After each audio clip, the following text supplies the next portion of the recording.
Buenas tardes y muchas gracias por acompañarnos en esta nueva edición de Barcelona Tribuna Online. Como saben, un debate organizado por la Sociedad Econòmica Barcelonesa de Mig del País, conjuntamente con la Asociación Española de Directivos y el periódico La Vanguardia. En las dos ediciones anteriores abordamos aspectos relacionados con los efectos de la pandemia, sobre todo, en primer lugar, desde la parte geopolítica, los efectos que tendrá a nivel global, a nivel mundial, y también otro aspecto especialmente importante como es el de la bioética, los cambios en los comportamientos sociales que tendrá el virus. Hoy les proponemos elevar un poquito más la mirada, centrarnos en el futuro, ver aquello que se producirá como efecto inmediato del virus y sus consecuencias a nivel mundial. Para ello, nos acompañará hoy la directora del Departamento de Salud Pública, Cambio Climático y Medio Ambiente de la Organización Mundial de la Salud, la OMS, la doctora María Neira. Doctora Neira, buenas tardes y muchas gracias por acompañarnos. Hola, muy buenas tardes. Muchas gracias. También participarán, muchísimas gracias, doctora. También participarán en esta edición del Barcelona Tribuna el doctor Antoni Trilla, que es jefe de Medicina Preventiva y Epidemiología del Hospital Clínic, decano de la Facultad de Medicina de la Universidad de Barcelona y colaborador de La Vanguardia. Doctor Trilla, buena tarde. Y también nos acompaña en esta edición del Barcelona Tribuna el responsable del área de Ciencia y Salud de La Vanguardia, Josep Corbella. Buena tarde, Josep, y también bienvenido. Muchas gracias. Antes de empezar, como siempre, una pincelada, una aproximación tanto a la personalidad de nuestra invitada, en este caso, la doctora Neira, como también al contexto en el cual se desarrolla esta conversación. Nos la acerca, nos la aproxima el presidente de la Sociedad Econòmica Barcelonesa de Mig del País, el señor Miquel Roca. Señor Roca, buenas tardes y adelante, por favor. Bien, muchas gracias. Buenas tardes a todos. Mi función en este acto es muy sencilla, es introducir y presentar y sobre todo agradecer a la doctora María Neira que haya querido estar con nosotros en ocasión de este debate, que para nosotros tiene una gran relevancia por la propia personalidad de la doctora María Neira y de sus compañeros en el debate, del doctor Trilla y el doctor Corbella, pero el papel que María Neira desempeña hoy en la Organización Mundial de la Salud como directora del Departamento de Salud Pública, evidentemente le otorga, diríamos, a su intervención una dosis de oportunidad muy importante en un momento en el que la función, el papel, el desempeño de su responsabilidad por parte de la Organización Mundial de la Salud ha sido a veces cuestionado, pero sobre todo está ejerciendo una responsabilidad importantísima frente a una pandemia que nos ha sorprendido a todos. Una pandemia que quizás, seguramente, por propia ignorancia nos habíamos olvidado que podían existir, porque nuestra historia, la historia de la humanidad, está llena de situaciones parecidas. Pero en este caso, esto ha sorprendido a todos y nos ha impactado de una manera muy dramática, muy negativa y cuyas consecuencias de futuro no sabemos exactamente dónde van a poder terminar. Pero lo que sí es cierto es que es de agradecer que exista en este momento una posibilidad de un debate sereno y tranquilo sobre estas cuestiones. Y seguramente la doctora María Neira es, en este sentido, la persona idónea, al menos a nuestro entender, para que hoy ocupe esta tribuna de Barcelona Tribuna. ¿Por qué? Porque su trayectoria está siempre vinculada al campo de la sanidad pública, habiéndose formado académicamente en universidades francesas, tanto de las Monsieur y Madame Curie y, por otra parte, trabajando en la Universidad de Descartes de París, pero siempre proyectándose hacia este sector, diríamos, de la sanidad pública, ingresando ya muy rápidamente en la Organización Mundial de la Salud, previo a haber estado durante un tiempo también en Médicos Sin Fronteras, en donde desempeñó funciones solidarias en Nicaragua, en Honduras y también en alguna misión en Ruanda. Agradecemos mucho esta presencia y agradecemos mucho la calidad del debate que seguro que va a producirse. Estamos muy interesados porque realmente esto nos afecta de una manera muy total, muy global, nos afecta en muchos aspectos, en muchas dimensiones de nuestra vida y, lógicamente, que personas como María Neira puedan ilustrar nuestra información, esto nos ayudará muchísimo. Constituye, por tanto, para Barcelona Tribuna una satisfacción y un privilegio poder tenerla hoy con nosotros aquí. Y quiero agradecer a los doctores Trilla y Corbella que quieran compartir con ella un debate del que estamos seguros que va a resultar, de entrada, una información nueva, serena, tranquila, y por otra parte va a aportar, diríamos, criterios que puedan ayudarnos a formar nuestra opinión más allá de las pasiones desordenadas que a veces se ponen de manifiesto por parte de algunos líderes políticos y el amigo Trump en relación con la valoración de la Organización Mundial de la Salud. Es decir, vamos a hablar de este tema con la seriedad que María Neira y los doctores Trilla y Corbella pueden aportarnos. Por lo tanto, muchas gracias a la doctora María Neira, y ella es la que tiene la palabra después de las palabras de introducción que el buen amigo Ramón Rovira dirá. Muchas gracias. Muchísimas gracias, señor Roca, por esta magnífica introducción a nuestra invitada y también este contexto de lo que es la Organización Mundial de la Salud. Por cierto, una organización, la OMS, que como muy bien decía el señor Miquel Roca, tiene un protagonismo muy importante en estos momentos para gestionar la pandemia y también para orientar a los gobiernos sobre cómo hacerle frente. Quizás por ello también ha sido una organización internacional relativamente criticada, en algunos aspectos incluso controvertida por sus recomendaciones, por algunos de las propuestas que ha hecho a los gobiernos. También ha habido algunas referencias a la hipotética connivencia con el gobierno chino. Antes el señor Roca se refería a las reflexiones a los comentarios que había hecho el presidente de Estados Unidos, Donald Trump. En cualquier caso, la OMS se enfrenta a una situación realmente muy problemática. Las cifras ustedes las conocen, escalofriantes: más de 7 millones de personas infectadas en todo el mundo, más de 400.000 muertos, más de 100.000 contagios diarios de una pandemia que está remitiendo en algunas zonas de Europa, también en Asia, pero que en cambio tiene una fuerte implantación, un fuerte desarrollo, una fuerte infección, sobre todo en la zona de América, y también con algunos conatos que han vuelto en China. Doctora Neira, teniendo en cuenta todo ello, quizás sea un buen momento para hacer un primer balance de cuál ha sido la actuación de la OMS, y también, ¿piensa usted, vista con la perspectiva del tiempo, que quizás actuaron un poquito tarde, que podían haber hecho la declaración de pandemia un poquito antes? Hola, muy buenos días de nuevo a todos. Muchas gracias, Ramón, por esta invitación, La Vanguardia y todos aquellos que están participando. Siempre el tema del debate sereno y de la posibilidad de que la palabra tenga toda esta fuerza es fundamental. Creo que eso es importante para que como sociedad evidentemente hagamos las cosas mejores y, por supuesto, permítame también darle las gracias casi con emoción porque el señor Roca, pues obviamente para alguien de mi generación representa muchísimo y haber tenido el increíble honor hoy de que hablara de mí, pues realmente casi me emocionó. Así que mil gracias y sabe el respeto y bueno, cómo lo hemos seguido por muchos años los que pertenecemos a esa generación. Empecemos en el tema ahora. Creo que es importante esa reflexión de qué es la Organización Mundial de la Salud, porque si no hay ese conocimiento de cuál es nuestro rol, cuál es nuestra función, creo que será después difícil también analizarla, monitorarla, exigirle y pedir que se mejore, que es lo que todos queremos todos los días. Yo soy una apasionada total de la Organización Mundial de la Salud, pero no solo de forma visceral y sin ponerle cerebro también.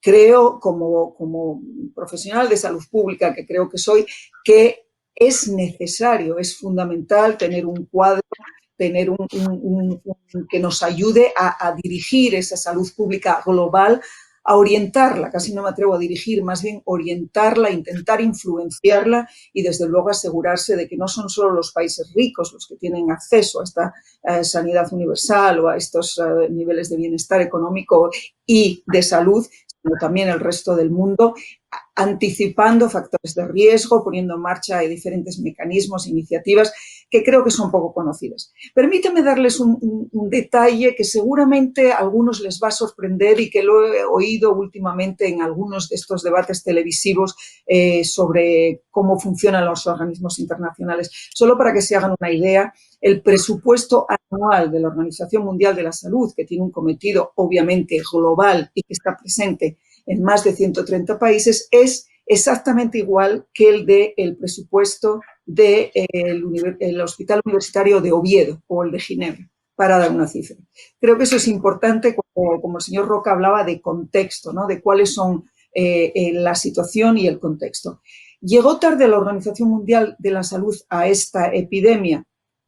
La epidemia se declara por nuestro sistema de alertas más poderoso, otro no tenemos. Este es digamos, la alerta más fuerte a la que podemos hacer frente, a la que podemos pedir al mundo que se prepare, que responda. No tenemos otro mecanismo más alto que ese. Este es el más, digamos, más poderoso desde el punto de vista de influencia en los gobiernos, ¿no? Se declara el día 30 de enero. El 30 de enero, fuera de China, había 80 casos declarados fuera de China y ninguna muerte. Creo que hubiera sido declararlo antes, casi nos hubiera restado credibilidad. En fin, si lo hubiéramos declarado antes, no hubiera sido una epidemia con potencial global de salud pública a nivel internacional. Hubiera sido una epidemia en un país con un potencial de extensión, pero con una capacidad completamente distinta. Por lo tanto, no creo que se llegó tarde en esa declaración del estado de alerta máxima que tenemos de salud pública. ¿Qué pasó luego entre el 30 de enero cuando se declaró hasta que los países llegaron a ese confinamiento? Todavía pasaron 2 meses y medio, con lo cual creo que también ese es un dato que permite analizar si se llegó tarde o no, porque hubo 2 meses y medio para de alguna manera, efectivamente, prepararse y responderse. Esta no cabe duda que es una situación absolutamente sin precedentes. Creo que si hay una palabra que va, cuando se haga un poco de historia sobre esta epidemia, que la va a definir, es esa palabra precedentes. No ha habido precedentes de ningún tipo similar. Normalmente las epidemias que gestionamos o las pandemias que gestionamos, no se olviden que estamos en el medio de la pandemia de SIDA, que estamos en el medio de una pandemia estacional, que tenemos situaciones de enfermedades, de epidemias casi a diario, ¿no? en muchos países del mundo. ¿Por qué ha sido esta tan excepcional? Primero, porque en este caso empezó en China. China tomó unas medidas de salud pública absolutamente excepcionales, que el mundo vio en vivo y en directo durante más de un mes, en imágenes realmente impactantes en la televisión 24 horas al día, desde ver cómo se construía un hospital de campaña en unos días hasta ver imágenes casi surrealistas de personas fumigando por las calles, encerrando a las personas. Todos en Europa y en otros países industrializados, más ricos, vivieron eso con un poco de, en fin, casi hasta un poco de juicio, ¿no? ¿Cómo se puede tener un país con una situación tan autoritaria que les permite encerrar a sus ciudadanos, llegar a esas medidas de control total y de impedir las libertades individuales? Que esa también fue una de las razones por las cuales en países ricos, en países más industrializados, en los países con una sanidad muy sofisticada, de alguna manera se pensaba que ni se iban a llegar jamás a tener que tomar esas medidas, ni que tampoco una epidemia, o sea, un agente infeccioso pudiera tener la capacidad de generar todo lo que después generó, ¿no? Lo que generó, por un lado, el virus, con su capacidad de destrucción desde el punto de vista sanitario, pero lo que generó los efectos secundarios del virus, desde obviamente el impacto económico tan negativo, las consecuencias sociales tan devastadoras y demoledoras, el foco mediático, y no lo digo como una crítica, lo digo simplemente como una constatación, un foco mediático sin precedentes en la historia de la humanidad, 24 horas en tiempo real, hablando permanentemente de un virus que se propagaba, la reacción obviamente también de miedo, de preocupación, de irracionalidad en algunos casos, porque es cierto que obviamente el miedo genera irracionalidad, y en otros a lo mejor también de pérdida de contexto de la situación y una focalización en un tema en el cual por primera vez también vimos cómo no eran solo las autoridades sanitarias las que estaban involucradas en la respuesta. Normalmente nuestros interlocutores son las autoridades sanitarias de los países. En esta ocasión se pide, nuestro director general pide muy pronto, creo que en febrero ya, si no me equivoco, pide a los gobiernos que sea el primer ministro quien se ponga al frente, porque va a requerir la actuación de diversos ministerios, cosa ya totalmente, una vez más, sin precedente. Se pide que haya se habla de infodemic por primera vez también en la historia, y hay que poner en marcha mecanismos para frenar esa oleada de infodemia, ¿no? de informaciones que estaban generando, en algunos casos, que no se tomaran las reacciones que se tenían que tomar, sino que de alguna manera incluso desviando la atención de donde la atención tendría que estar.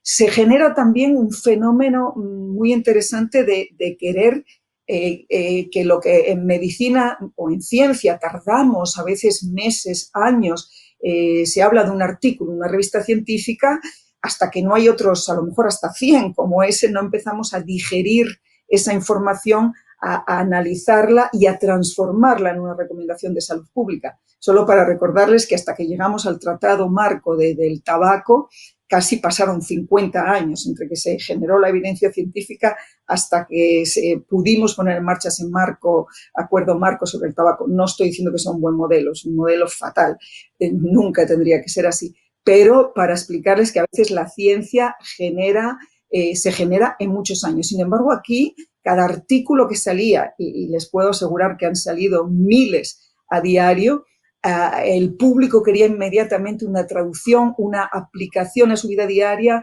una transformación en algo concreto y una explicación inmediata. Por otro lado, hemos visto también cómo, evidentemente, hay un juego geopolítico importante. Nos hemos encontrado con una situación politizada en medio de la pandemia, donde había también una lucha por un liderazgo y donde los países se enfrentan también a comprar material y a competir por un material que en ese momento el mercado... O sea, es todo realmente mucho más excepcional que en ocasiones anteriores, y el humano también necesita, en el medio de todo esto, evidentemente encontrar o culpables o explicaciones.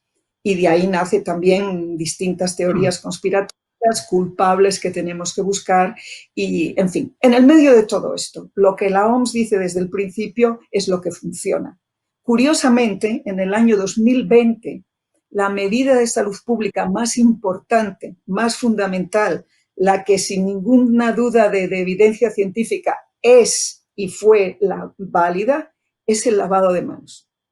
Curiosamente digo porque los ciudadanos o nuestra sociedad se esperaría algo mucho más avanzado, mucho más sofisticado, mucho más que resuelva inmediatamente el problema y que no sea tan básico como pretender que uno se lave las manos muchas veces al día.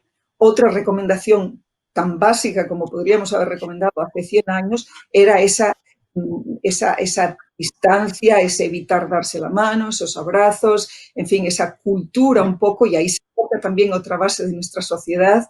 En fin, tiene tantos aspectos que habrá que estudiar con calma, con serenidad después, que creo que tendremos que ser muchos a analizar esto y ojalá sacando siempre lo mejor, porque no tiene en la historia de la salud pública, no tiene precedentes, ni tiene nada con lo que lo podamos comparar. Yo sé que mucha gente quiere compararla con la epidemia de la gripe mal llamada española en el 1918, pero francamente ni las circunstancias sociales ni la respuesta epidémica no creo que nos permita el análisis que necesitamos para seguir avanzando. La OMS es, no se olviden, una organización de Estados miembros, o sea, es una organización de 194 países que tiene un secretariado, que somos nosotros, que respondemos a esta epidemia. Quiero decirles que tenemos un departamento, uno de los más grandes y mejor dotados económicamente y de recursos en general, que es el de las respuestas a las epidemias. En este caso, mi colega, el doctor Mike Ryan, que habrán visto en las conferencias de prensa permanentes, que está siempre ahí dando las explicaciones, él es el que ha tenido en sus hombros irlandeses la responsabilidad de dirigir la respuesta epidémica. Los otros departamentos hemos estado ahí apoyando, desde el de vacunas, el de salud pública, el medio ambiente, en fin, es mucha gente la que trabajamos en todo esto, pero efectivamente hay que saber siempre balancear toda la evidencia científica, hacer una evaluación del riesgo, un riesgo-beneficio, minimizar las posibles consecuencias económicas y sociales que desgraciadamente ahora estamos viendo de una manera increíble, y eso requiere mucha sangre fría, requiere mucha serenidad, requiere atreverse también a proponer medidas que van a ser poco populares o que van a ser poco, y que luego también la OMS tiene que aguantar firme hasta el final y no dejarnos presionar por lo que pudiera parecer más atractivo en ese momento para que nadie nos critique, y sin embargo aguantar con las recomendaciones que desde el principio creo que han sido muy básicas, muy sólidas y que están demostrando, creo, que funcionan. El tiempo, obviamente, habrá que hacer un análisis y seremos los primeros en hacerlo, siempre lo hacemos, y la idea, por supuesto, es que se vaya a mejor, nunca a peor. O sea, que esa auditoría interna neutra hay que hacerla inmediatamente que acabe todo esto, pero por el momento hay que seguir. Otro elemento importante que hay que saber de la Organización Mundial de la Salud es que hacemos recomendaciones a nivel global, es decir, tienen que adaptarse a Burkina Faso, a Nigeria, a Vietnam y a Estados Unidos y a Venezuela, y tal vez nunca en un caso tan claramente como en este, ¿no? Donde, curiosamente y paradójicamente, porque es raro que las epidemias de enfermedades infecciosas, ha puesto casi de rodillas, si me permiten la expresión, a países ricos, al continente europeo, de alguna manera le ha obligado a tomar medidas absolutamente excepcionales, y eso no estaba en el guión, ¿no? Evidentemente. Me paro aquí en mis reflexiones, encantada después de volver con, obviamente, las respuestas a las preguntas mucho más cortas, las reflexiones. La verdad, doctora Neira, que la seguiríamos escuchando porque era apasionante el relato que nos ha hecho de esta trayectoria que ha tenido la OMS y, por tanto, también la pandemia hasta llegar a este momento. Me quedo con un concepto que usted ha insistido repetidamente. No hay precedentes, es la primera vez en la historia que se produce una situación de este tipo. Y una de las personas que lo ha vivido más de cerca y que hemos tenido la ocasión en repetidas veces de escuchar su opinión es el doctor Trilla, que, como usted sabe, es una persona que está en primera línea en la lucha contra la epidemia y que además también es colaborador de nuestros medios para poderla explicar. Doctor Trilla, una primera opinión podría ser, desde su punto de vista, ¿qué ha hecho bien y qué ha hecho mal la OMS en este proceso? Buenas tardes, la verdad es un placer poder estar con tan ilustres colegas y para mí es una ocasión realmente excepcional porque, si me permiten, yo soy un convencido y firme defensor de la Organización Mundial de la Salud.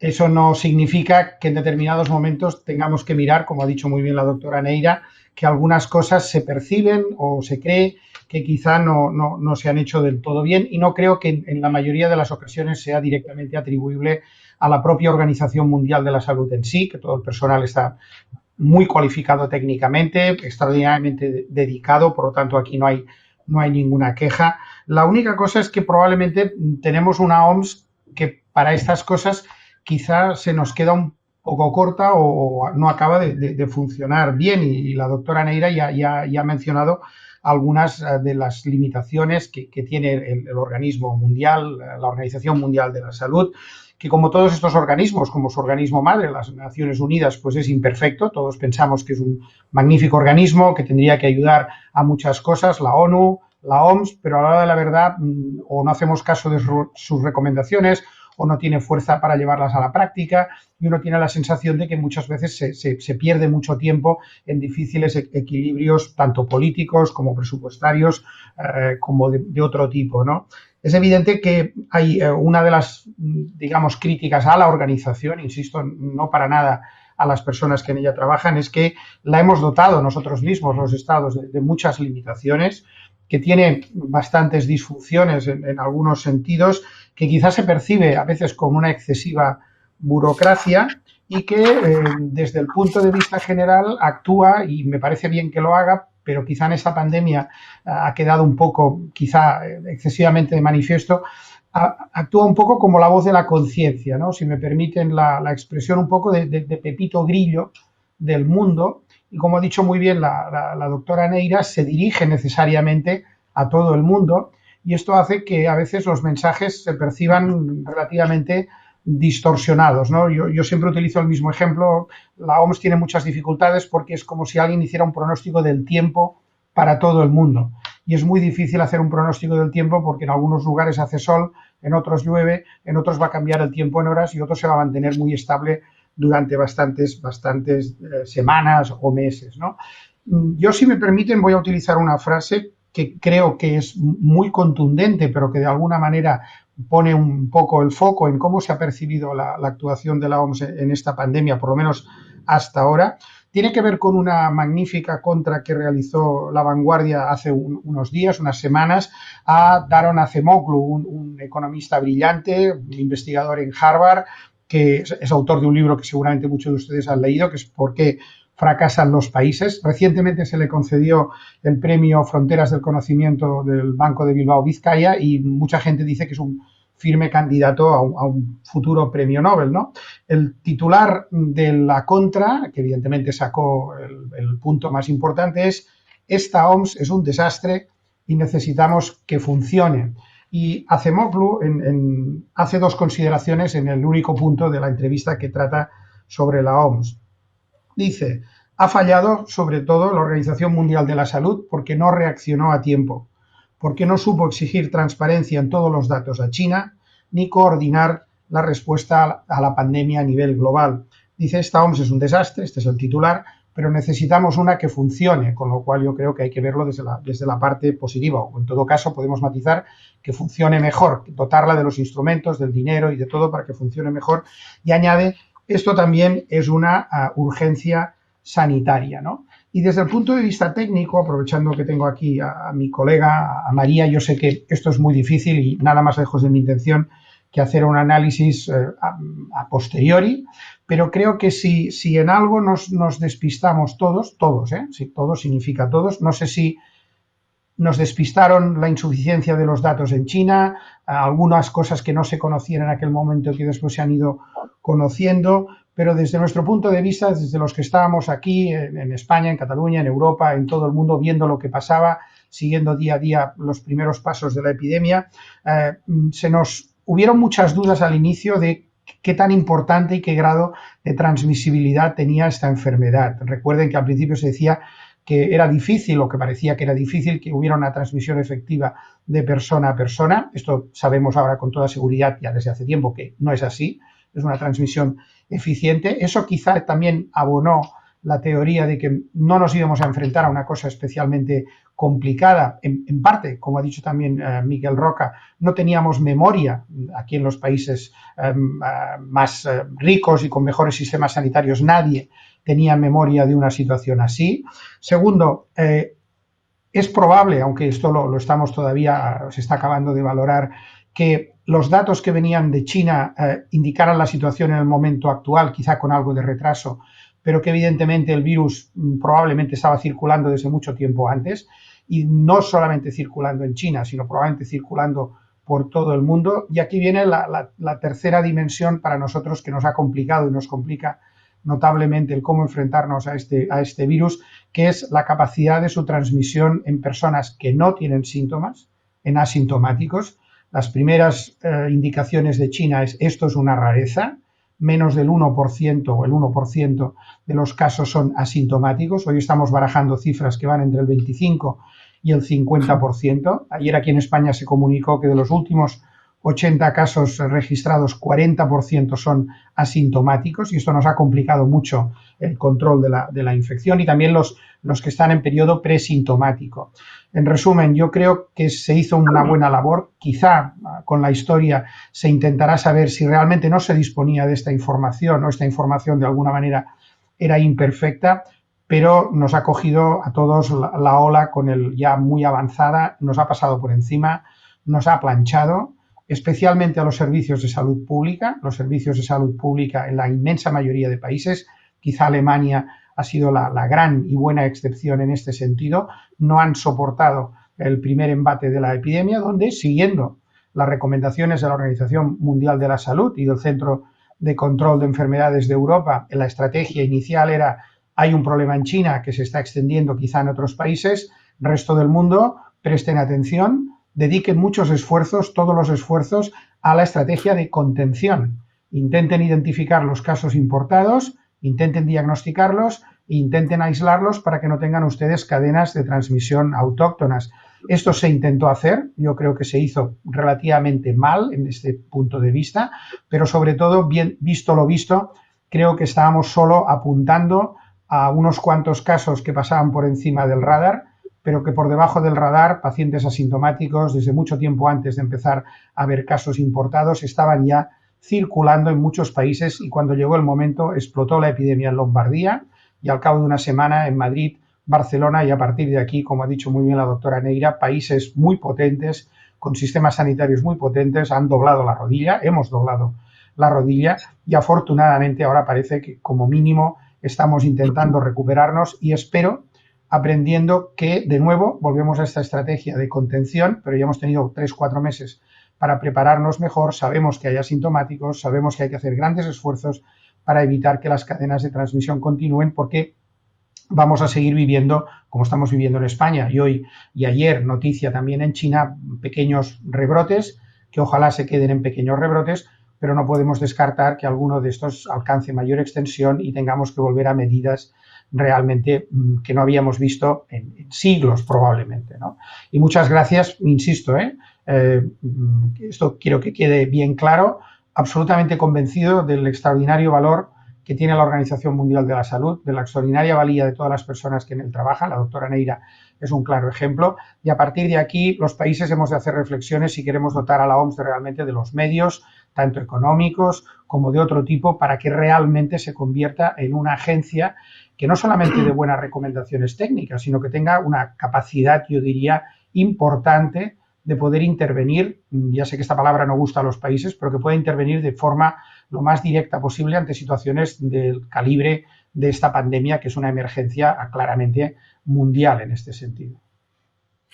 Muchas gracias, doctor Trilla. Estoy convencido de que después de los comentarios que ha hecho el doctor Trilla, nuestra invitada tendrá algún comentario a hacer. Yo he apuntado así a bola pluma 2 o 3 cuestiones que me han parecido interesantes, el grado de transmisión, los datos de China, que quizás sería un buen momento para que nos hiciera, doctora Neira, algún comentario sobre ello. El tema de los asintomáticos, ciertamente también muy debatido, incluso antes de, seguro que también saldría en las próximas preguntas, el tema del rebrote, de si hay alguna posibilidad, realmente es así, no hay ninguna posibilidad de que evitemos que exista un rebrote en un futuro inmediato. Bueno, primero de todo, realmente un auténtico placer escuchar al doctor Trilla y por su elegancia y científica y su capacidad de análisis tan bueno que me ha encantado la síntesis que ha hecho y muchísimas gracias, les repito, por la elegancia y por lo que ha dicho de nosotros. Con respecto a la OMS y la OMS, mire, algunos colegas cuando nos tomamos un café decimos tenemos la OMS que nos merecemos, ¿no? O sea, que cada uno tiene la OMS que se merece. Es decir, si queremos una OMS pues de decoración, pues también lo podemos hacer. Podemos hacer un reporte anual, un informe anual de cómo es la salud en el mundo y, bueno, quedaría seguramente hasta muy bien y también seguramente no nos criticarían porque seríamos muy pocos puestos y, en fin. Pero hay que ser la OMS que uno quiere que sea, ¿no? Yo creo fundamentalmente en la OMS, no la OMS de ahora mismo, creo en una organización mundial de la salud, creo en la necesidad de tener un organismo que tenga capacidad de influenciar, y esa es una palabra muy fuerte y que gusta muy poco. Ya es cierto que influenciamos mucho cuando decimos ese azúcar que está presente en esa bebida de soda tiene peligro. Eso toca la industria alimentaria, eso toca la parte económica, no gusta a nadie.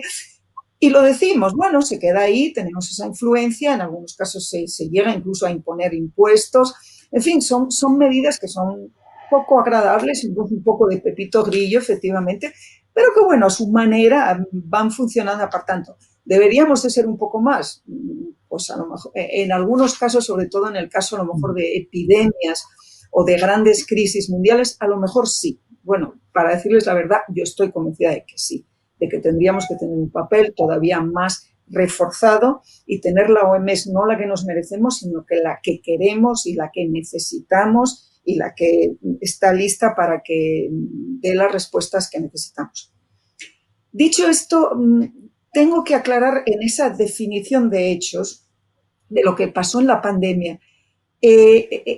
Esa cuestión de China creo que se va a quedar para siempre ya en la narrativa de lo que va a ser la epidemia y francamente hay un par de hechos que me parece interesante que pudiéramos realmente convencer a la gente de que pueden ir a la página web porque la cosa buena ahora mismo de los social, en fin, de la información en vivo y en directo es que está todo ahí, ¿no? Efectivamente hay el famoso tweet que la OMS transmite, o sea, que dice China nos ha confirmado, según la información que hay ahora mismo, no parece que haya transmisión de humano a humano. Si no me equivoco, eso ocurre en el 7 de enero, tendría que revisar mis notas, pero sí, en la primera semana de enero. Ese tweet se cuelga tal cual. Pero el 14 de enero, mi colega, la doctora María Van Kerkhove, que la verán también en las ruedas de prensa, porque ella es el jefe técnico de la respuesta a este virus, a este coronavirus, el 14 de enero ya mantiene una rueda de prensa en el Palacio de Naciones aquí, o sea, en la sede de las Naciones Unidas en Ginebra, donde dice que sí, que tenemos ya evidencia de que hay una transmisión de humano a humano. ¿Qué quiere decir esto? ¿Que hay un cambio de opinión? No, doctor Tria, usted lo sabe perfectamente. Lo que hoy comienza como un caso de una neumonía atípica, y que además la describimos así, un caso de neumonía atípica, 2 días después son 10 casos de neumonía atípica, después pasa a ser un brote, después uno dice, uy, cuidado que aquí puede haber algo más, después pasa a ser una epidemia y después pasa a ser una pandemia. O sea, evidentemente que hay una evolución. Ninguna pandemia nace en el día 1 como pandemia. Siempre nace como un caso detectado, aislado de algo extraño que detectamos y que eso extraño puede ser nada, después queda en nada. Como cada semana mis colegas de respuesta epidémica controlan eventos, lo que se llama verificación de eventos, creo que son unos 3.000 al mes, de posibles casos de nuevas bacterias, de nuevos virus, de epidemias escondidas en algún sitio. Tienen ese screening que detectan esa palabra epidemia, en fin, una serie de palabras y que a partir de ahí se hace una investigación para ver si hay algo detrás. Y digo esto porque esa inteligencia epidemiológica, que es una de las mejores cosas que han pasado en los últimos 10 años después del SARS, a través del Reglamento Sanitario Internacional, denles una mirada a esta inteligencia epidemiológica, el famoso GALRM, Global Alert and Response Mechanism. Realmente vale la pena. Hay 24 horas al día un grupo de epidemiólogos, de expertos en diferentes lugares del mundo que hacen ese screening y que obviamente el sistema no funciona 100% perfecto, ¿no? Pero que nos dice, cuidado que hay una serie de casos de hepatitis o algo similar a una hepatitis aquí. Hay un caso de un síndrome neurológico en Nigeria, luego resultó ser una intoxicación por un producto químico. En fin, una serie de eventos que se investigan Digo esto porque creo honestamente, no quiere decir que tenga la verdad en mi mano, pero que personalmente lo creo, que si hubiera habido brotes fuera de China, y que el virus probablemente podía circular, es muy probable que circulara, pero evidentemente nunca como para formar ese tipo de casos, o sea, un grupo de casos que nos hubiera alertado, o que China, como algunos dicen, que hubiera mentido con respecto a que hubiera ya brotes anteriores. Creo que el sistema lo hubiera detectado y, de hecho, China, como vieron en vivo y en directo, nos estaba mostrando sus miserias, con lo cual no creo que hubiera querido esconder nada. O sea, que ese mito de la transmisión humana, el 14 de enero la OMS afirma oficialmente, antes de declarar la alerta sanitaria, que sí que hay transmisión de humano a humano, lo que antes no sabíamos o no estaba confirmado, pero que sí que lo había. Y luego creo que se acordarán también del famoso 80-15-5. Ese lo he repetido yo en miles de entrevistas en televisión, 80-15-5, que quería decir que desde el principio, obviamente, de nuevo, sin tener la Biblia en nuestras manos, ¿no? Con la información que teníamos, decíamos, 80% de las personas que van a estar en contacto con el virus van a desarrollar síntomas muy leves o no van a desarrollar síntomas, es decir, van a ser asintomáticos o van a desarrollar síntomas leves. El 15% van a desarrollar síntomas moderados y un 5% va a desarrollar síntomas severos que van a requerir una hospitalización y que desgraciadamente va a terminar también en esa mortalidad. Esa proporción creo que más o menos se mantiene, o sea que a grandes rasgos esa proporción se mantiene. ¿Cuánto de esos asintomáticos son transmisores? Esa es todavía en lo que estamos todos viendo cuánto tuvo que ver y cuántos hay. Efectivamente, hay muchas personas que han estado en contacto con el virus y que son asintomáticos o que han desarrollado síntomas tan leves que no lo han declarado como tal. Quería solo aclarar esas cifras y llevarles a esa cronología de los eventos que hace que creo que a partir del 30 de enero somos todos un poco confrontados a nuestra realidad. Y el hecho de que se haya tardado 2 meses y medio en reaccionar en las medidas de contención, podemos decir a China, echarle la culpa de que tardó o no tardó, incluso asumiendo que hubiera tardado, hemos tenido 2 meses y medio. O sea que eso no es lo que ha cambiado el curso de la epidemia, en mi opinión. Gracias, doctora Neira. Nosotros tenemos muchas cuestiones bilaterales con China que obviamente no ponemos en público, pero por ahí va la cosa. Muchas gracias.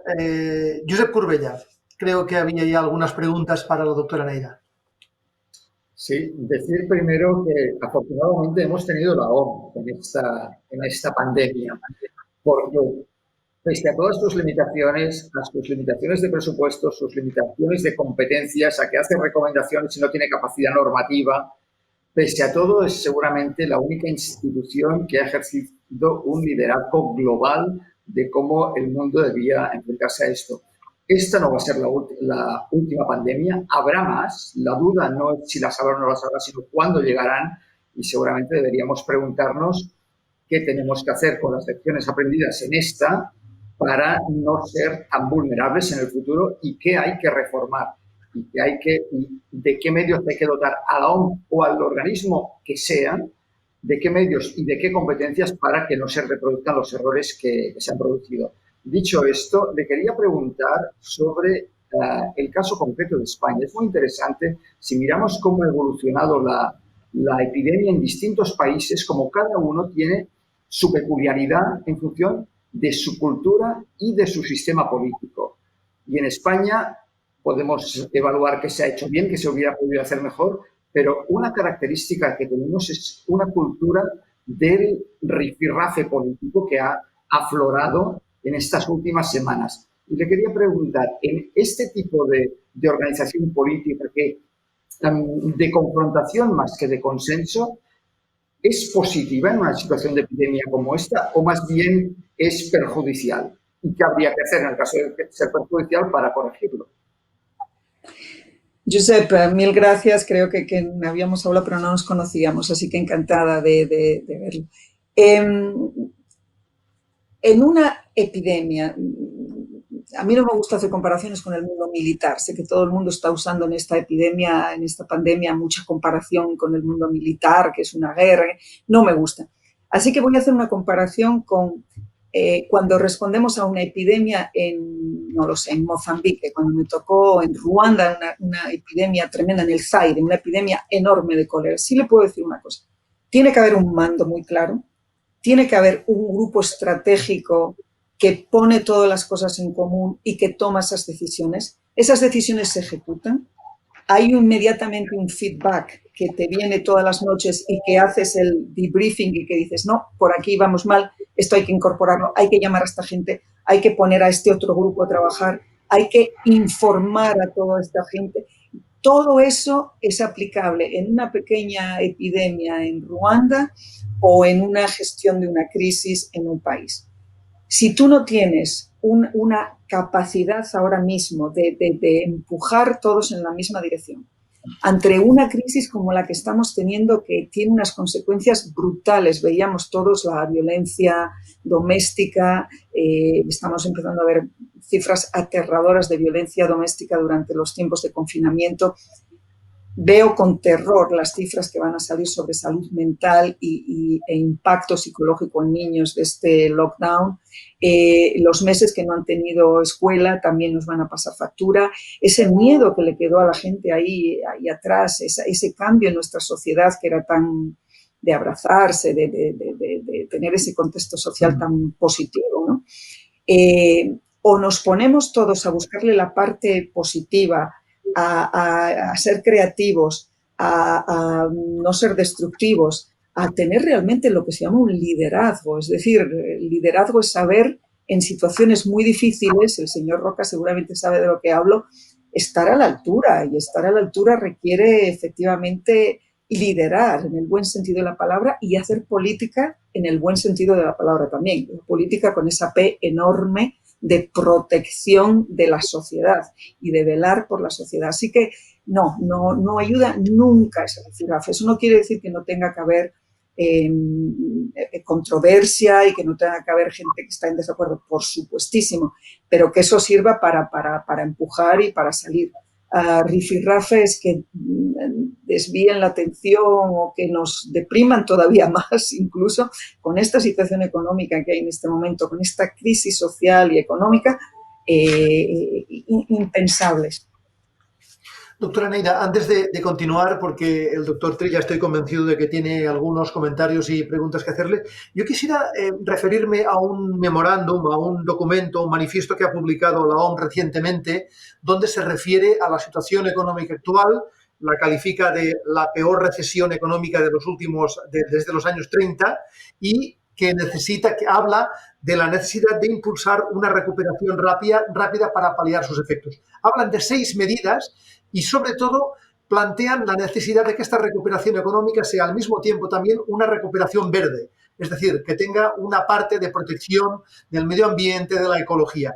¿Es posible, desde el punto de vista del análisis que ustedes han hecho, enfocar una recuperación económica y al mismo tiempo salvaguardando el medio ambiente? ¿Cómo lo han planteado desde la OMS?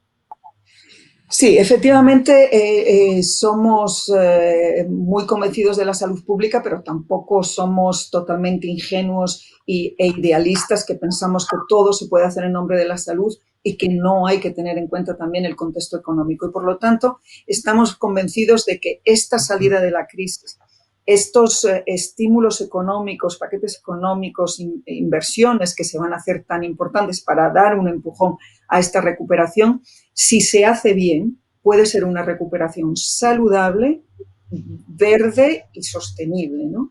Y que además lo que van a hacer esas 6 prescripciones que la OMS hace, prescripciones para una recuperación saludable y sostenible, que la OMS hace, estamos convencidos de que pueden reducir esa vulnerabilidad que ha representado para nuestra salud estos factores de riesgo a los que estamos confrontados. Esas 6 prescripciones, se las cuento rapidísimo, son creo que tan básicas que cualquiera las podría entender. 1, parar de destruir los ecosistemas y el medio ambiente, ¿no? 70% de todas las nuevas pandemias o epidemias tienen que ver con enfermedades zoonóticas y esas infecciones zoonóticas vienen de esta destrucción del medio ambiente. En fin, podríamos explicarlo un poco más largo, pero para resumir, llevarnos mejor con con la biodiversidad, con el medio ambiente y entender que no es una cuestión de activistas de izquierdas, de Greenpeace o ambientalistas. No, no, no. Esto es una cuestión de salud pura y dura. Si no protegemos el medio ambiente, nosotros vamos a ser las primeras víctimas, pero seguro. Así que tenemos un interés y además nos va a dar mucho mejor resultados para nuestra economía y para nuestra sociedad. 2, servicios básicos, acceso al agua y a la electricidad o en fin, la energía para todos y sobre todo en sistemas de salud. Estamos viendo que una medida básica que estamos proponiendo es el lavado de manos y la mitad de la población mundial, créanlo o no, no tiene la posibilidad de lavarse las manos porque no tiene acceso al agua potable, no tiene jabón. O sea que esos servicios básicos, una vez más, hay que empujarlos como medida de económica, saludable y básica para la sociedad. 3 es el acceso a las energías limpias. Y aquí está claro que los países que van a invertir en energías renovables, si no lo hicieron ya, son los países que van a triunfar. Ahí hay una potencialidad, una economía. Hemos oído a varios empresarios últimamente decir cuántos empleos podrían generar con energías verdes y para nosotros desde el punto de vista de la salud pública es una garantía de salud, es un muro verde a esa contaminación horrorosa que nos está matando. 7 millones de muertes anuales causadas por la contaminación del aire. 7 millones, no 700.000 muertos, no, 7 millones anuales por culpa de la contaminación del aire y cuando hemos propuesto alguna medida nos han dicho no, cuidado, que ahí tocas la energía, la industria automóvil y la industria de los combustibles fósiles y eso está muy mal porque va a tocar la economía y ahora hemos paralizado el planeta entero, así que eso nos da una lección de que se puede ir a mucho mejor. Obviamente, sistemas de producción de alimentos mucho más sostenibles desde el principio hasta el final, acabar con esas políticas agrícolas intensivísimas con pesticidas y luego la destrucción del 1/3 de los alimentos que producimos que termina en basura y acabar de pagar subsidios a los combustibles sólidos. Los combustibles sólidos es como el tabaco, nos están matando, por lo tanto, no demos subsidios a lo que nos está matando y no destinemos 400.000 millones a subsidios a energías fósiles cuando luego el coste para el sistema sanitario es de 5 trillones de dólares. O sea, es que es tan absurdo porque son enfermedades crónicas que hay que pagar la hospitalización aparte de que están matando a la gente. Y, en fin, podría seguir hablando de eso, pero sé que, bueno, las ciudades, por supuesto, ¿cómo van a ser nuestras ciudades? Si van a seguir siendo densas, superpobladas, completamente irrespirables y donde el coche es el protagonista o si vamos a ser nosotros los protagonistas y nos vamos a proteger un poquito más. Gracias. Gracias por resumir. No era fácil porque son 6 puntos, son muy densos, pero lo has resumido estupendamente, doctora Neira. Doctor Trilla, adelante, por favor. Bien, insisto y gracias a la doctora Neira y creo que ha dado una de las frases que son más importantes. Depende de la OMS que queramos y muchos de nosotros como ella queremos una OMS más fuerte, más potente, con más capacidad de intervenir. No estoy obsesionado con China ni mucho menos, intento entender cómo es que me he quedado debajo del agua sin enterarme de que el agua iba a pasar por encima mío, casi, o cómo no lo hemos visto, ¿no? Pero ella ha comentado muy diplomáticamente, porque la OMS esto lo hace muy bien, que tienen algunas relaciones bilaterales con China que tendrán que aclarar. Simplemente unas declaraciones de Mike Ryan, es una persona que yo tengo un especial cariño y que, igual que con María Van Kerkhove y con todos, dice, la segunda semana de enero Mike Ryan decía: estamos en el mismo escenario, y se refería al SARS del 2002. Dice literalmente, estamos intentando que nos den los datos y que podamos ver los datos de verdad. O sea, yo creo que el problema no es la OMS, ni siquiera la propia China, es la incapacidad, pero esto es cosa de todos nosotros, de que la OMS diga a China: me da usted sus datos, por favor, porque los tengo que mirar, y no tiene otra cosa dármelos porque está obligada por un tratado, porque han firmado el papel que sea. O sea, no se trata de imponer nada que el otro no quiera, pero lógicamente esto es una de las cosas que creo que quizá con el tiempo la historia acabará de aclarar. Tampoco tiene ella mucha razón, es decir, no es un problema de 2 días y lo hubieran, no, es un problema de que después hubo mucho tiempo para irse preparando, pero todos con la idea de que, bueno, se podrá contener, ya haremos lo que tengamos que hacer y después nada, ¿no? Me gustaría aprovechar que está aquí la doctora Neira para, por lo menos, que nos dé su opinión al respecto de un poco la situación que estamos viviendo en muchos países europeos. Aquí la gente, pues a diferentes velocidades y con diferente ritmo, está iniciando una vuelta a la no normalidad, sino a lo que sea que tendremos en los próximos meses o años. En España saben que estamos utilizando un sistema de fases, se va avanzando en diferentes fases, y el otro día en un comentario con una colega periodista decía, el problema es que la gente ya está desfasada, es decir, ha hecho un poco o está haciendo lo que le da la gana, básicamente. Una parte importante de la gente está desfasada.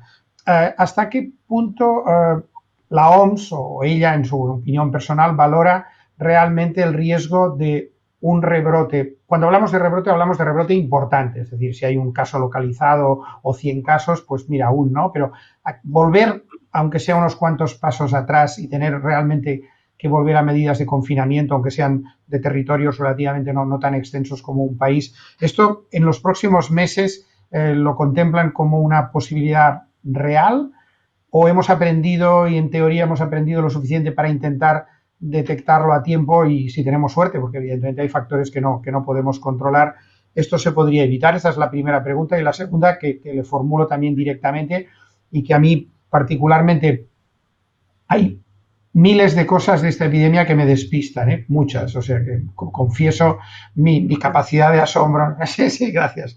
Una es, recuerden los pronósticos que todos dábamos por nefastos respecto a África. Cuando llegue esto a África va a ser un desastre, Pedro Alonso, que es compañero nuestro, los programas de malaria se han parado, esto, y de momento África, hasta los datos que tenemos, a pesar de que estas últimas semanas parece que aumenta un poco, no parece haber recibido con la misma fuerza que, por ejemplo, América del Sur o otros países, esta epidemia. Su opinión, doctora Neira, es, bueno, mira, esto es cuestión de tiempo, no lo hemos visto bien, todavía no sabemos lo que pasa, o hay alguna posibilidad de que se salgan, ojalá, mucho más bien librados de lo que nos hemos salido algunos países de Europa.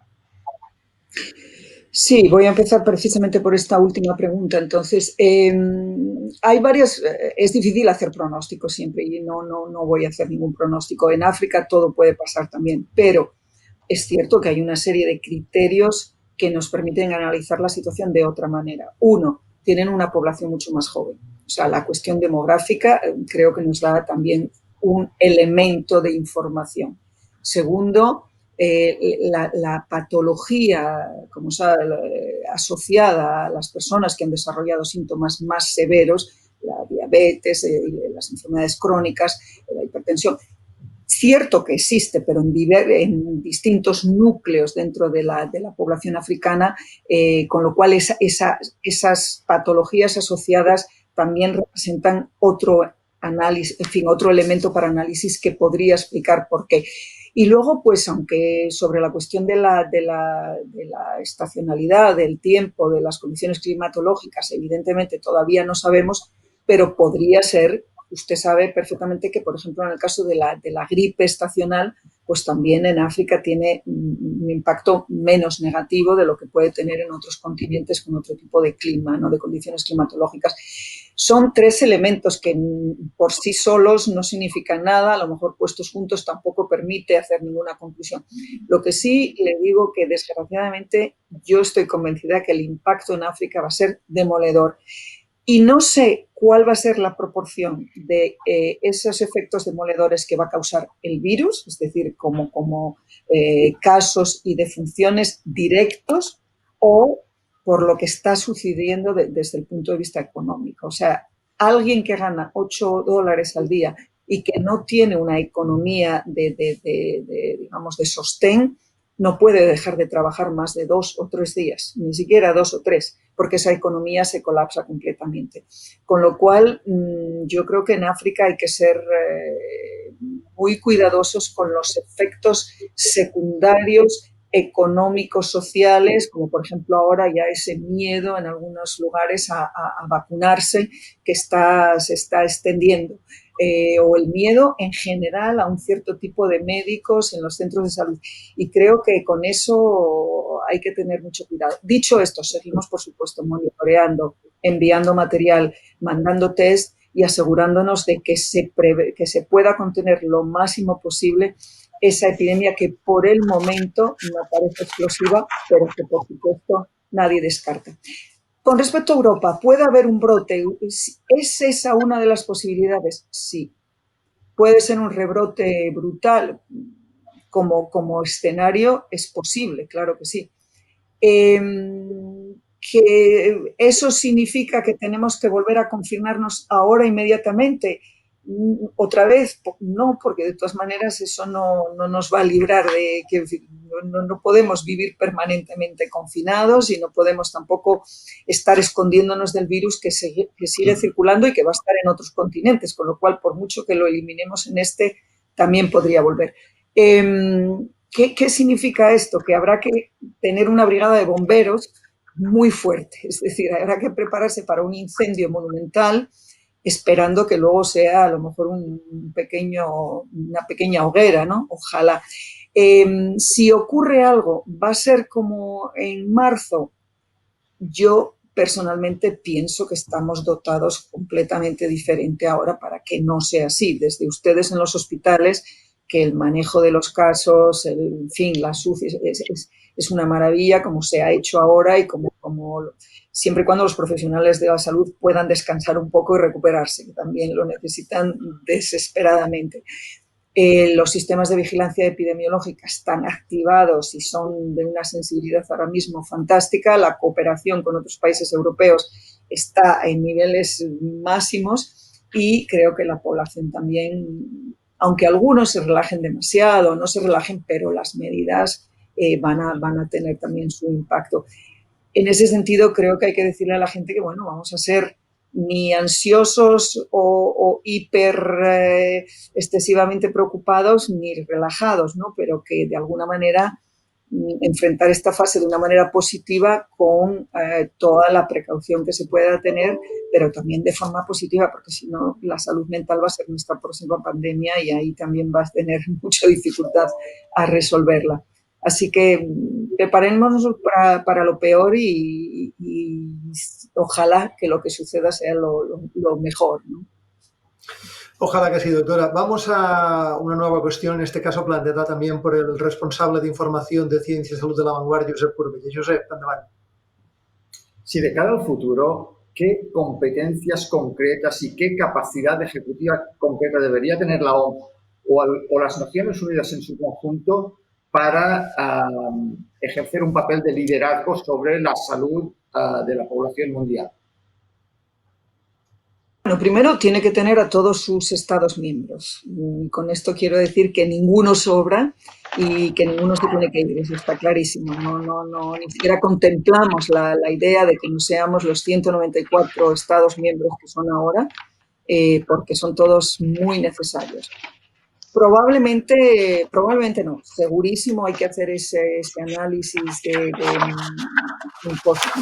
post-pandemia, ver qué funcionó, qué no funcionó. Tercero, el Reglamento Sanitario Internacional está ahí y costó mucho que estuviera ahí, pero está ahí para cumplirlo también. Y aquí me refiero un poco a las conversaciones que decía el doctor Trilla. Es evidente que en privado tenemos todos los días ese tipo de conversaciones, pero no necesariamente sobre un país. Le confieso que que las tenemos, ¿no? Y decimos, ¡ah! Pero eso no quiere decir que no lo consigamos. Créame que somos, a veces nos califican de muy diplomáticos, pero somos diplomáticos cuando hay que serlo, pero después hay otra diplomacia bilateral que se ejerce que a lo mejor es un poco menos de guante blanco. Lo importante es conseguirlo, ¿no? Lo importante es que nosotros el 14 de enero teníamos la secuencia genética del virus. Y eso para mí es una victoria, ¿no? ¿Cómo se consigue? ¿Cómo se lo consigue? Eso no importa. Lo importante es que lo conseguimos y que eso permitió, evidentemente, compartirlo con la comunidad científica internacional y que a partir de ahí se pudiera avanzar mucho. Entonces, otras medidas para la ONU, para la OMS. Bueno, hay una organización que trabaja en armas nucleares, por ejemplo, que tienen una capacidad de inspección y que pueden presentarse en un país y tener esa capacidad de inspección. No sé, ahí lo dejo, pero a lo mejor también necesitaríamos en algunas circunstancias particulares poder tener una capacidad de ir un poco más allá de ese papel activo. Creo también que tendríamos que tener más oportunidades de hablar con ministros de finanzas, es decir, de decirles cuánto pueden pesar en la economía de un país ciertas decisiones o no decisiones y que van a afectar a la salud y que eso cuesta mucho dinero. Yo me acuerdo de una primera reunión que yo tuve cuando estaba en el gobierno en España, el tiempo que estuve dirigiendo la Agencia de Seguridad Alimentaria. Cuando había que preparar los presupuestos, me acuerdo que el ministro de Economía me preguntó, ok, ¿cuánto nos va a costar esta vez la salud? Y me levanté y le dije, mire, ¿sabe qué? No le va a costar nada. Yo venía aquí a proponerle una inversión positiva, porque lo que usted va a invertir aquí, bueno, era broma y tal. Es cuestión, ¿no? Hasta que no entendamos que esto de la salud no es una inversión, ay, qué pesado es esto, si hay que pagarles hospitales, y hay que pagarles médicos y cuánto nos cuestan a la sociedad. ¿Qué va? Es la inversión, la mejor inversión que uno puede tener. Hay que subirle los sueldos a los médicos, a los investigadores. Tenemos miles de becarios precarios ahí con 900 euros y ahora nos hemos vuelto hacia ellos a pedirles rapidez y a enterar, y ellos van a contribuir también muchísimo a esta recuperación económica si se les da paso, si se les incluye. Y yo creo que la OMS tiene posibilidad de estimular esas redes de científicos, de investigadores, de priorizar la investigación para que vaya en la línea salud y economía, porque no quiere decir que no puedan ir juntas. O sea, lo que es salud no tiene que ir siempre contra la economía, al contrario. Si prioriza la salud, la economía puede ser todavía más avanzada, más sostenible y que proteja mucho más a la sociedad. Doctora Neira, mientras estamos conversando, nos han llegado algunas preguntas por parte de las personas que están siguiendo este debate. Si me permite, antes de volver a una ronda más con el doctor Cribella y con Josep Corbella, yo quería hacerle muy rápidamente dos cuestiones. Una, nos preguntan, usted habla de 194 países, Estados Unidos acaba de anunciar, por lo menos su presidente, que se retiran de la OMS. ¿Esto va a ser así? ¿Es simplemente un amago, un farol? Segunda cuestión. En las últimas horas se ha dicho que el brote detectado en China podría ser transmitido a través de, concretamente, el salmón. Es decir, ¿puede ser que se transmita el COVID a través de la comida? Ok, con respecto a USA, yo decía que necesitamos los 194 Estados miembros e incluso alguno más que se pudiera incorporar. Todavía nos faltan algunos países más del mundo, pero bueno, que no falte ninguno. Y desde luego nosotros confiamos que así sea. No hemos recibido por el momento ninguna notificación con respecto a los Estados Unidos. Para nosotros Estados Unidos es un Estado miembro y sigue participando en la OMS como Estado miembro. Nosotros trabajamos todos los días con el CDC de Atlanta, trabajamos con el Centro Nacional de NIHS, trabajamos con todas las instituciones americanas. Por lo tanto, por el momento, y ojalá siga siendo así, y confío plenamente en que seguirá siendo así, seguiremos teniendo a los Estados Unidos como Estado miembro. El brote en China, bueno, de lo que se trata es de esa, en fin, todas esas medidas que han sido tomadas. Si me preguntas si se transmite a través de la comida, por el momento no se transmite a través de la comida. Ha habido ese brote en el cual estamos investigando, iremos diciendo todo lo que sabemos en todos los momentos y obviamente estamos todos siguiendo con mucha preocupación lo que está pasando, así como seguimos con mucha preocupación otros rebrotes que ha habido en Singapur, en Japón, en otros países que ha habido. O sea, es importante en este momento cada repunte que haya, investigarlo al máximo y que los niveles la seguridad alimentaria, una vez más se demuestra que en esos mercados donde se venden animales vivos, pues efectivamente todas las medidas de seguridad alimentaria se impongan. Nosotros ahí sí que tenemos recomendaciones muy estrictas y muy claras. Luego, claro, cada país tiene que ejecutarlas, legislar si es necesario y asegurarse de que hay un mecanismo también de castigo si no se ejecuta. Doctor Trilla, la última ronda de preguntas, porque estamos prácticamente sobre el límite de tiempo. Adelante, doctor. Gracias, muy corta, doctora Neira. Probablemente uno de lo que las esperanzas de gran parte del mundo están puestas en vacunas, no una, sino varias vacunas que pudieran aparecer o que puedan aparecer, no ya desde el punto de vista de investigación, sino especialmente desde el punto de vista de producción, distribución y utilización a escala planetaria. La OMS puede y debe jugar aquí un papel importante, marcando un poco la pauta, teniendo en cuenta que hay industria farmacéutica, investigación pública, investigación privada.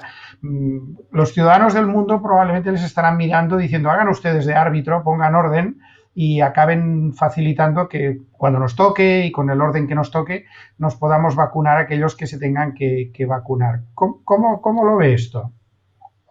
Por supuesto, doctor Trilla, este es un tema fundamental. No solo hay que desarrollar las vacunas, sino que hay que asegurarse de que luego hay una producción, fabricación, distribución y equidad, negociación sobre los precios, acceso para personas, negociar otro tipo de precios. Es decir, es enorme todo lo que se está haciendo sobre eso. Y en eso tengo que decir que efectivamente la OMS ya anunció esta iniciativa que habrán seguido, que se llama ACT Accelerator, que hace precisamente eso, puso juntos a países, grandes donantes, y estamos coordinando todos esos esfuerzos con científicos, con laboratorios, para ver qué vacunas son vacunas, diagnósticos y tratamientos, las tres cosas. Esa aceleración para tratamientos, diagnósticos y vacunas. Les recomiendo, si tienen tiempo, que le den una ojeada. Es un trabajo enorme, pero que efectivamente, como usted bien dice, corresponde a la OMS coordinar, liderar, arbitrar y asegurarse de que no va a haber una carrera donde luego se van a beneficiar solo los países que pueden pagarlo y generar unos precios para otros que van a ser totalmente inasequibles.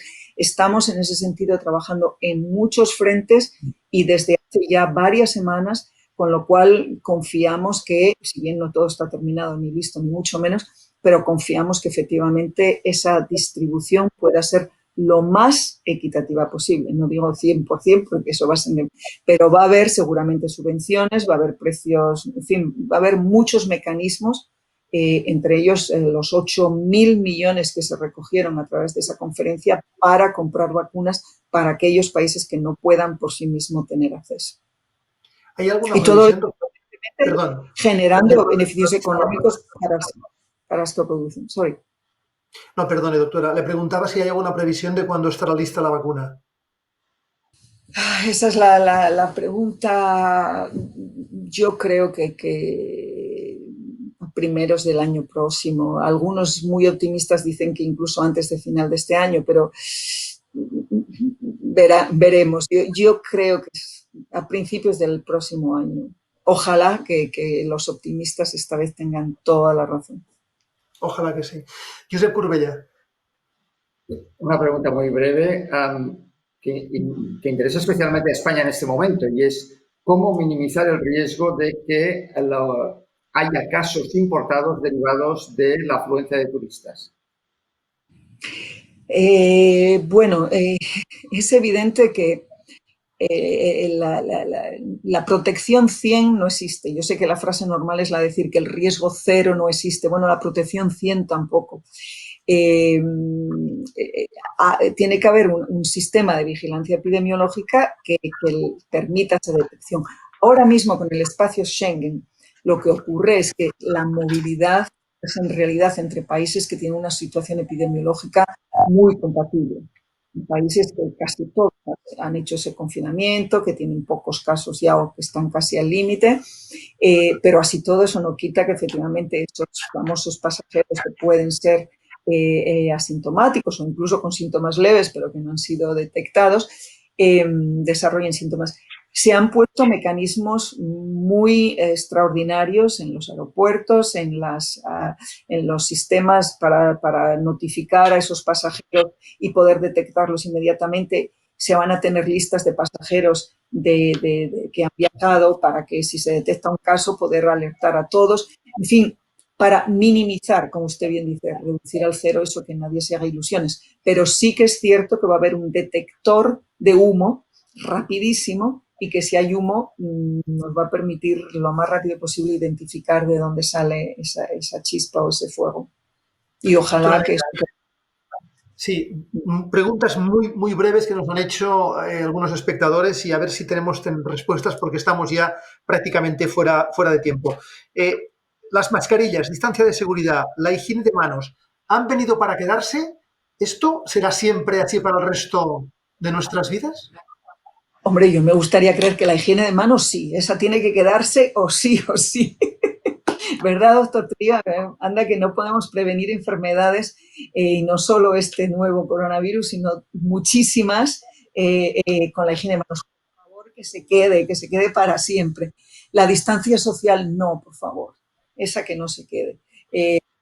Ojalá no. Ojalá nos podamos besuquear y abrazar como hemos tenido siempre esa costumbre. Yo sé que en otras sociedades no se hace, pero francamente que nos quedemos con la nuestra. Y las mascarillas, pues ojalá tampoco, porque efectivamente es una medida muy chocante desde el punto de vista social, que uno tenga que distanciarse de otros por una mascarilla. No. Otra muy breve, la hidroxicloroquina. Esto mira que es difícil este nombre. ¿Funciona o no funciona? Bueno, estamos, de nuevo se ha incorporado ese Solidarity Trial y espero que en pocas semanas tengamos esas respuestas de eficacia y de seguridad que necesitamos. Y una última cuestión, nos hace también un espectador. En términos estadísticos, la pandemia ha afectado sobre todo a las personas mayores. ¿Justificaría esto que frente a un próximo rebote hubiera un confinamiento especial para estas personas?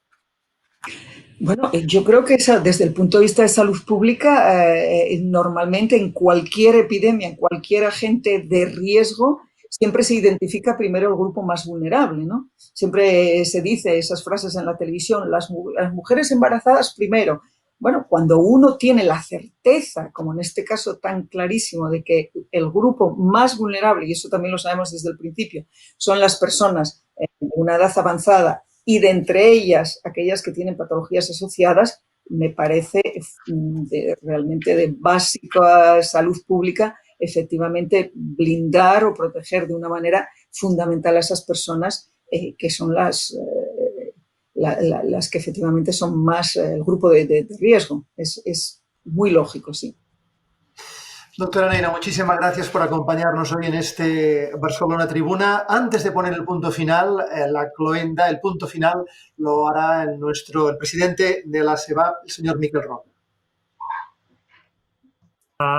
Bueno, les habla un anciano vulnerable que aprovecha sus últimos días de libertad después de lo que se ha dicho. Vamos a ver. Primero, muchísimas gracias, doctora Neira, porque ha hecho una muy buena intervención sostenida a lo largo de este debate desde un punto de vista de apasionamiento por aquello que usted participa, defiende y representa. Y esto es muy interesante en este momento. Por tanto, muchas gracias por su actitud de defensa apasionada de la ONU. Segundo, la humildad.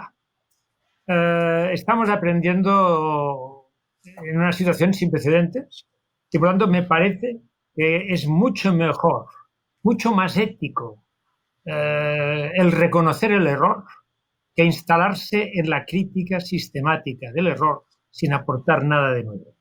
Por lo tanto, seamos humildes y avancemos como podamos. Tercer punto, lo que es evidente es de que hasta ahora habíamos instalado esto de la globalización como un concepto casi económico, situado en las áreas económicas. Y la globalización afecta a todo. Y el COVID-19 ha venido a recordarnos que también afecta a la salud y a la sanidad de todo el mundo. Por tanto, obviamente, un esfuerzo como el de la Organización Mundial de la Salud, tal como está o de otra manera, pero esto es básico y fundamental porque sin ello vamos a tener muchísimas más dificultades. Y por último, doctora Neira, amigos Corbella y Trilla, muchas gracias, porque lo que la doctora decía en un momento determinado, falta sangre fría y serenidad. Hoy todos ustedes han aportado una dosis de serenidad que es absolutamente imprescindible para resolver cualquier problema. Cualquier problema de dimensión importante necesita obviamente de serenidad, pero de mucha serenidad.